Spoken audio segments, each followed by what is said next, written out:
సంజన గారు హౌస్లోకి రీఎంట్రీ ఇవ్వడానికి రీతు చౌదరి గారు హెయిర్ సాక్రిఫైస్ చేయడం కరెక్టేనా? సో మీ ఒపీనియన్ కామెంట్ చేయండి. నా ఒపీనియన్ అంటే చెప్తాను. ఇక్కడ దివ్యా నిఖిత గారు హౌస్లోకి వచ్చిన తర్వాత వైల్డ్ కార్డు ద్వారా సంజన గారికి థర్డ్ పొజిషన్లో ఇచ్చారు అండ్ నెక్స్ట్ రీతు గారికి 7th పొజిషన్ ఇచ్చారు. సో ఇక్కడ వాళ్ళకి గేమ్ మీద ఓకే, సంజన గారి గేమ్ బాగా ఆడుతున్నారు, సంజన గారికి ఆడియన్స్లో ఓకే ఒక పాజిటివ్ ఒపీనియన్ అయితే జనరేట్ అయిందనేది ఒక ఐడియా అయితే వచ్చేసింది.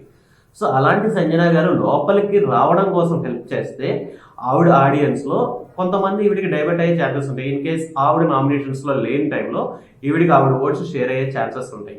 ఆ ఒక పాయింట్ ఈవిడికి ప్లస్ అవుతుంది. అలాగే నేషనల్ టెలివిజన్లో ఒక అమ్మాయి హెయిర్ ఇవ్వడం అనేది చాలా డేరింగ్ స్టెప్.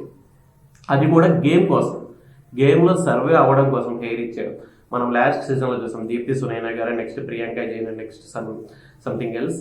సో వాళ్ళు ఇచ్చేసిన తర్వాత ఈజీగా వాళ్ళకి ఆ ఒపీనియన్ ఆడియన్స్లో వీళ్ళ మీద ఒక పాజిటివ్ ఒపీనియన్ జనరేట్ అయ్యి ఒక సెట్ ఆఫ్ ఆడియన్స్లో ఒక పాజిటివ్ ఒపీనియన్ జనరేట్ అవుతుంది ఖచ్చితంగా.